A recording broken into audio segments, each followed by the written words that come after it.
Okay guys, so you guys asked about the BR420 piston replacement, so I'm going to do that for you and go through the steps of what we're going to do here. So this, my other one is at the farm, so it's not going to be, it's just going to be used as parts. Decided that it wasn't worth it, so we're just going to put a new piston on this guy. This one does run, but it's low in compression and has piston slap. We're using some golden spectral, new piston and rings. Already put on one ring and one clip just to save time. Let's get into how to take it apart. We need to remove the pole starter.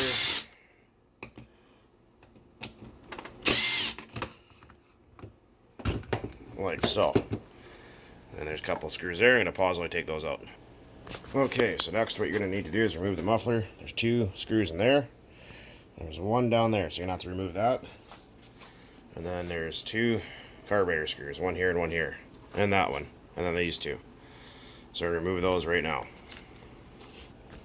And when you're finished, it should look like this. All my intake gaskets are all fine, so I'm just going to reuse them. The exhaust gasket's still good. I remove the jug. This is a T27, I think. T27 Torx. So make sure you use that. 1,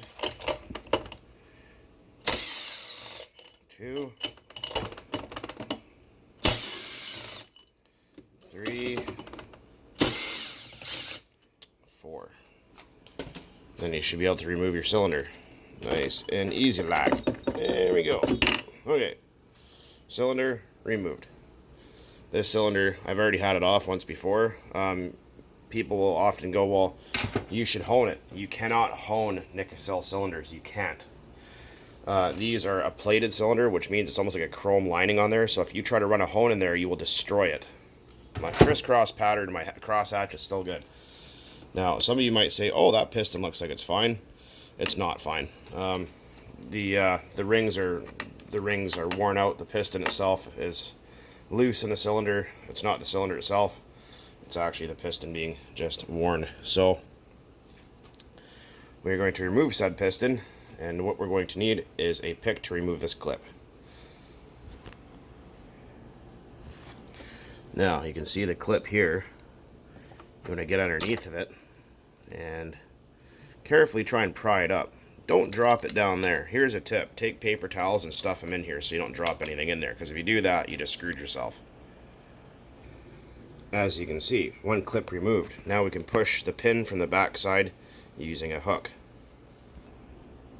The hooked tool will look like that. You can also use an Allen key to push from the back side.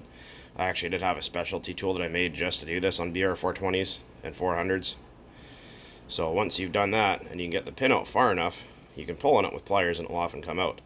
Here's a tip. If that pin will absolutely not come out no matter how hard you pull on it, carefully use a torch and heat the side of the piston up right here. You're already replacing it, so it doesn't matter. Heat up the piston and that will expand the aluminum away from the pin and make it easier to take it out. I may have to do that here. We'll see. As we can see, there's the old pin. It actually came out no problem. This wrist pin bearing is only maybe half an hour old. I did replace it not long ago to see if that would cure the rattling, and it did partially, but this piston, like I said, is worn out. So anyhow, so we're going to install the new piston right now.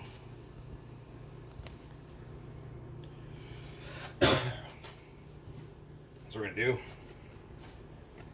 take some 2-stroke oil, your favorite kind. I'm going to put a bunch down on that, right down on the main bearing there, just so everything's nice and oily when it first fires up, nice and smoky, as we like smoky 2-strokes. Take your pin, or your bearing I should say, do the same thing. Don't drop it in your bottle of oil like I almost just did. Take your hooker, not the one you found on the street, but this one, and then just dip it, plunk, right in there like that, nice and oily like. That's what you want. And slip that guy back in there. I'm using golden spectral today, but you can use whatever you want. Don't use marine 2-stroke oil in air-cooled engines because it's not designed for that. It won't put up with the temperature that air-cooled engines run at. So we put in one clip, you can see it here. I know my camera angle's not the best, but work with me. Put in one clip there, we're going to put the piston on, and then we're going to put the other clip in from the front. But before we do that, we have to install the other piston ring. And make sure you line up with the thingamabob, and you can see there's two grooves. They face up. Also, if there's any kind of dots or numbers or anything, or any kind of stampings on the ring, they always face up. It doesn't matter what the engine is that you have, unless the manufacturer says otherwise. But that will generally be the rule of thumb for basically any engine. Doesn't matter if it's for a motorcycle or a car or pickup truck, a lawnmower, weed whacker, doesn't matter what it is. So there's our rings, they're on. We're going to apply some oil to the said piston. And apply some oil to those rings. Make sure they're nice and juicy. But what we're going to do,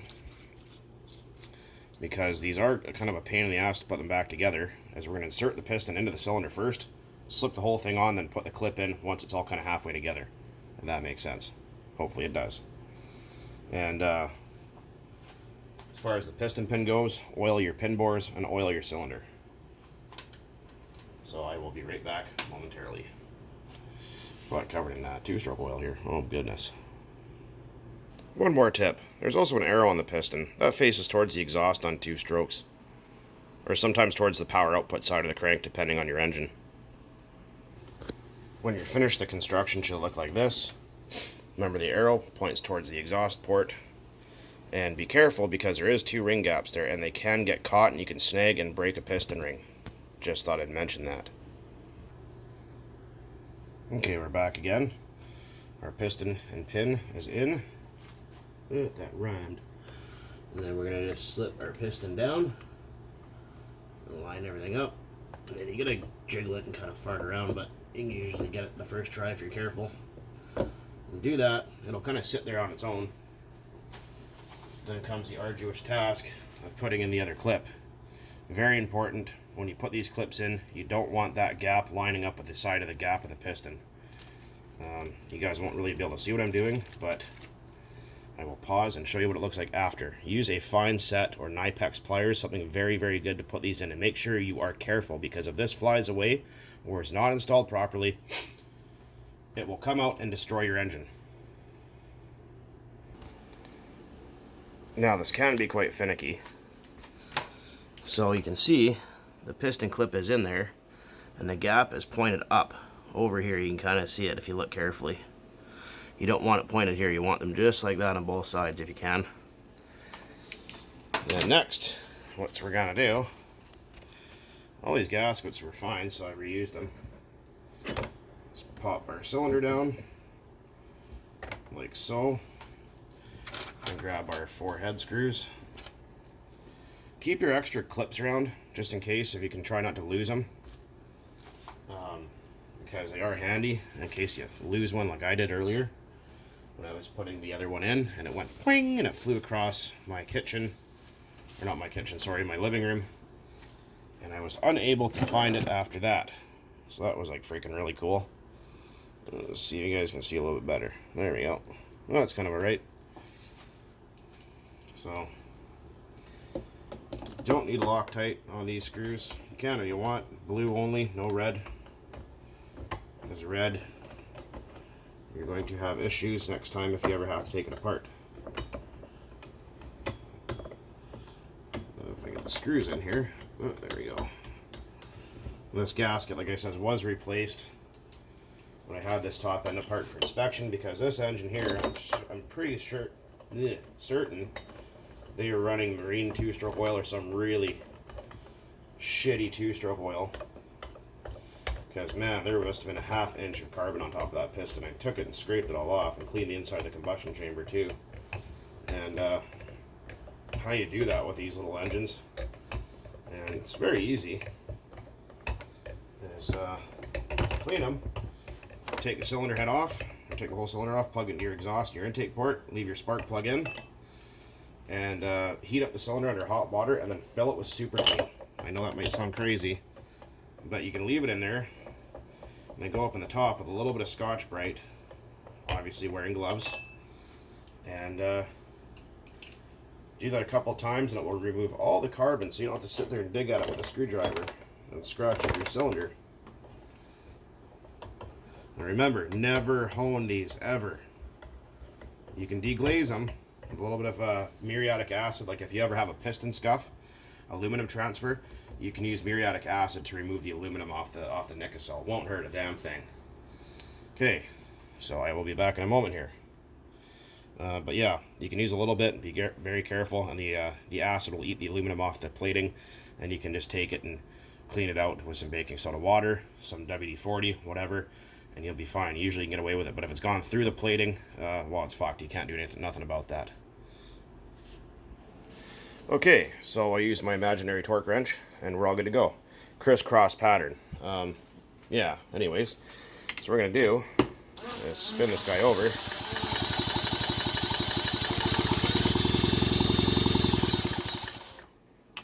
Seems good. Very important, that little port right there, if you are ever going to use sealant, be very careful not to get it in that port, because that's your impulse port to your carburetor. And if you get sealant in there, you just got to screw yourself, because it ain't going to run ever. So let's see here. Let's see the piston moving in there. Let's see. Plug that. Ooh.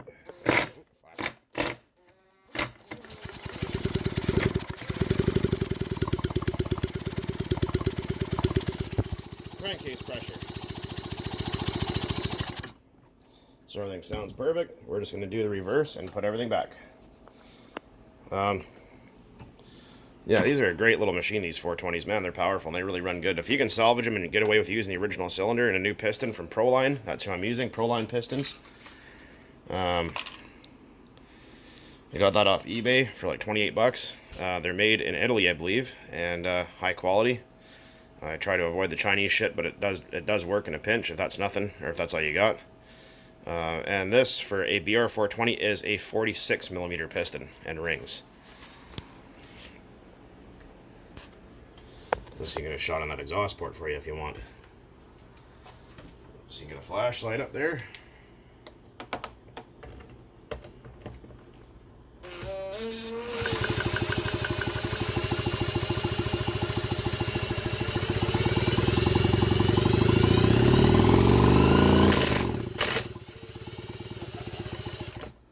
That was just my impact tapping out.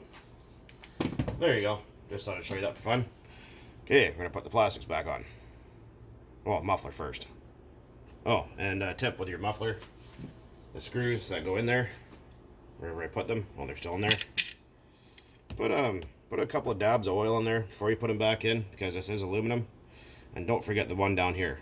Make sure that you leave all the screws loose, and then tighten these ones before you tighten this one, otherwise it'll make the muffler sit funny. Make sure you don't lose your gasket either. You should probably replace that. Our muffler is reinstalled.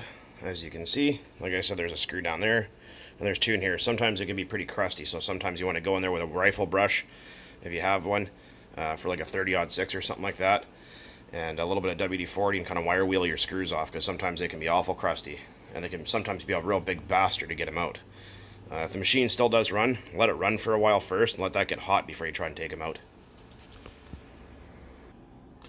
Next, we're going to do the intake side of the engine. So we're going to reuse our intake and gaskets, because they are all absolutely freaking perfect. That stupid spark plug wire is just kind of boinking around here, getting in my way. Let's see, get them started. Don't ever use an impact to start screws, because that's how you strip shit and break stuff and piss yourself off and cause yourself more money than you really should have to spend. You gotta get this heat shield in here. It's more or less an air director, but yeah, you get the idea. And then we'll go in with this guy.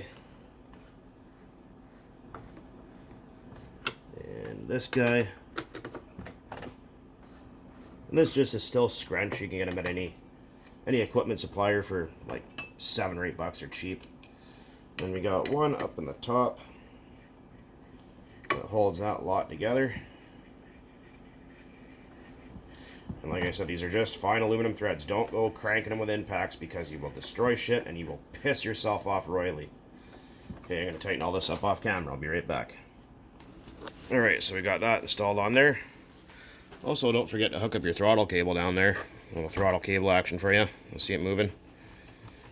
Because if you forget to do that, you're going to be mad. You're going to be real mad. Okay, guys, so another thing is with all these screws, just be ginger with them because you are going into plastic, so be careful. It would also be a good time now to replace your air filters. Pre-filter and after filter, whatever you want to call it. Primary and secondary filters. Also, this spark plug's not very old. It only has about maybe one tank ran through it, so I'm going to put it back in. The factory spark plug is a BPMR 7A from NGK. It's the resistor type. So we're going to put that guy back in there.